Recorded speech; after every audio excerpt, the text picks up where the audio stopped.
Our first case is about Maria Licciardi, who was born on March 24, 1951. She is known as an Italian criminal associated with the Camorra. The Camorra is an Italian mafia-type criminal organization and criminal society originating in Campania. It is one of Italy's oldest and largest criminal organizations, dating to the 17th century. Licciardi served as the head of the Licciardi clan and held a prominent position with the Secondigliano Alliance, which is a significant criminal organization. From 1993 until her arrest in 2001, she was among the most influential figures in the Camorra. She came from a family deeply involved with the Camorra. Her father was a well-known local boss, and her entire family had connections to the criminal organization. One of her brothers, Gennaro Licciardi, also known as Asagina, the monkey, emerged as a powerful figure, eventually leading the clan and founding the Secondigliano Alliance. This coalition of Camorra clans controlled drug trafficking and extortion rackets in various Naples suburbs. Ultimately, Gennaro passed away from blood poisoning in Voghera prison on August 3, 1994. Licciardi's husband, Antonio Tegime, was also involved in the Camorra, contributing to the family's criminal activities. Licciardi led the family's group when her husband and two brothers, Pietro and Vincenzo, were arrested. She was the first woman in the Camorra to take charge of the Licciardi clan and lead the Secondigliano Alliance. After her brother Gennaro passed away, there were some problems in the local underworld, with violent attempts to take control. Licciardi brought together about 20 Camorra groups into a kind of team. She also played a big part in making the drug trade. Additionally, she was in the prostitution trade. Before this, the Camorra had a code of conduct that forbade them from profiting from prostitution. However, Licciardi broke this code. Il comando diretto, la guida dell'organizzazione viene preso da una donna, paradossalmente si assiste a un abbassamento del livello di emotività e a una sorta di miglior funzionamento nell'attività, almeno in quel momento storico, del gruppo. The Camorra would buy the girls from the Albanian mafia for $2,000 US. Licciardi's leadership was going well for a long time until a problem came up about a big shipment of really strong heroin. In the spring of 1999, a lot of heroin arrived from Istanbul, Turkey.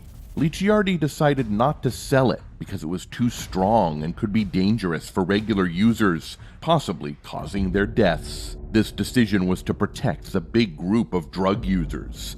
However, the Lorusso clan, who never liked following Licciardi's leadership, disagreed and sold the powerful heroin on the streets. The Lorusso clan was a Neapolitan Camorra clan operating in its territory within the city of Naples. Sadly, many drug addicts in Naples died from using this unrefined heroin, and in April 1999 alone, 11 people lost their lives. The situation worsened when the Lorusso clan decided to leave the alliance, leading to everything falling apart. A violent gang war started, with car bombs and bazooka attacks happening. Clans fought over territory and tried to ruin each other's businesses. Sempre fatto non apparire la decisione di uccidere una sua decisione. In Licciardi's stronghold of Secondigliano, 4 clan members were killed, and Licciardi had no choice but to fight back. She gathered her soldiers for a big counterattack. The gang wars turned very deadly, causing almost 120 deaths in Naples and the nearby areas. The senior prosecutor, Luigi Bobbio, started to make successful cases against Licciardi's group. Licciardi got worried that he was getting closer to finding out where she was. In January 2001, she bombed Bobbio's office building. But instead of stopping, Bobbio got police protection and continued his work against the group. More than 70 Licciardi clan members were arrested.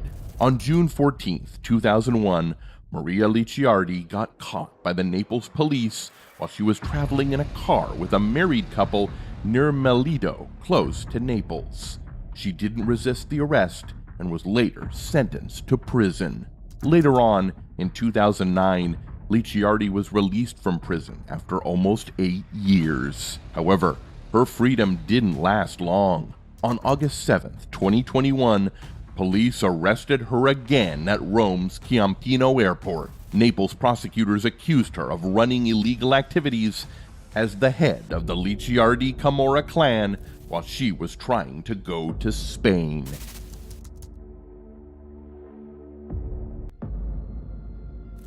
Buckle up your seatbelts, because the next woman is one of the most dangerous women in the world. Sandra Avila Beltran was born on October 16, 1960, in Baja California, Mexico. She was known as La Reina del Pacifico, the Queen of the Pacific, due to her involvement in drug-related activities. Her family played a big part in her criminal career, as she was connected to the Sinaloa cartel. The Sinaloa cartel is a large, international organized crime based in the city of Culiacan, Sinaloa, that specializes in illegal drug trafficking and money laundering.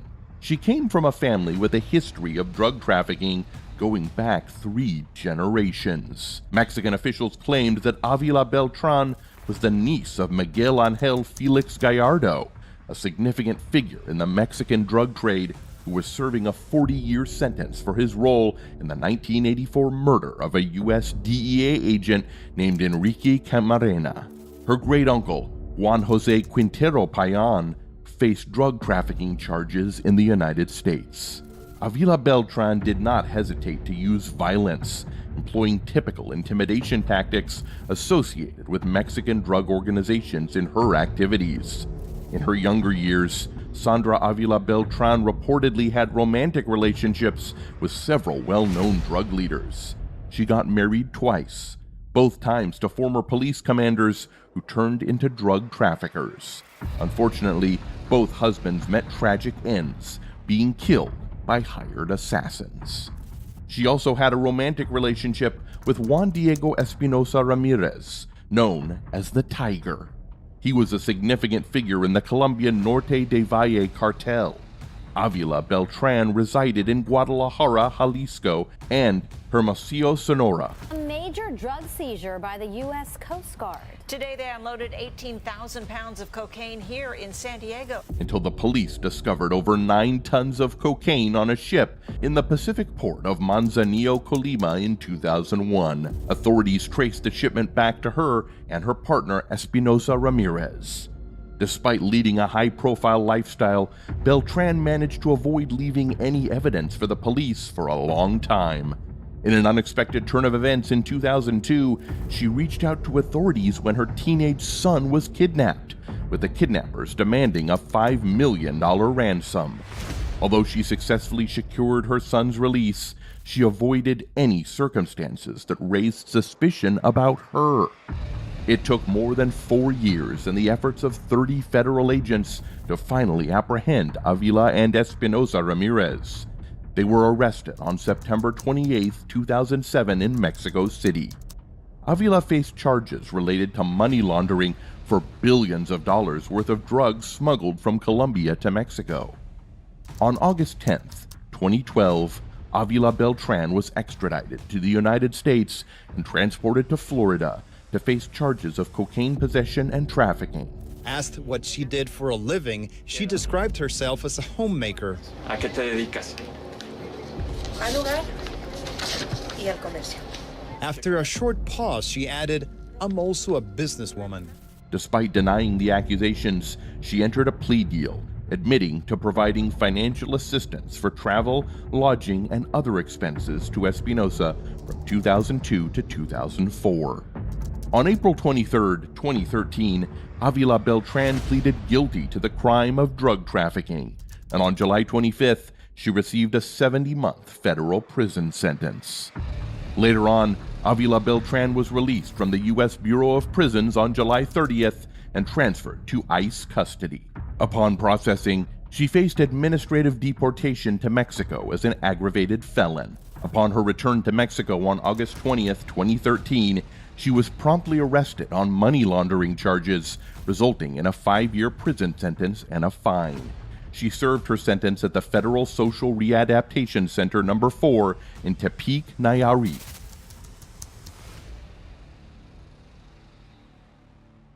Our last case is about Rosetta Cutolo, who was an Italian underworld figure known for associating with the Camorra and a sister of the Camorra boss, Rafael Cutolo. Rafael Cutolo was the leader of the Nuova Camorra organization, an organization he established to rejuvenate the Camorra's operations. As her brother spent most of his time behind bars from where he sent out his instructions, the everyday running of the enterprise was entrusted to Rosetta. Rosetta lived by herself with her mother in Ottavanino, close to Naples. For more than 15 years, she was the one who made things happen for her brother's illegal organization, even though he was in jail. She passed on his orders and kept his followers loyal. Without her, the NCO would have fallen apart. Her brother liked attention and caused trouble by talking too much in court and giving interviews, but Rosetta preferred to stay out of sight. She had a complicated relationship with her brother. The lawyer, Paolo Trofino, said they argued a lot. In February 1993, she gave up after the police found where she was hiding. She had been given a 9-year prison sentence in 1990 for being associated with the mafia, but later it was reduced to 5 years. Rosetta managed to convince the authorities that she wasn't dangerous. And that's all for today. Thanks for watching the whole video. And definitely, you'd be excited about more updates. So don't forget to subscribe to Verdict Vault. See you in the next video.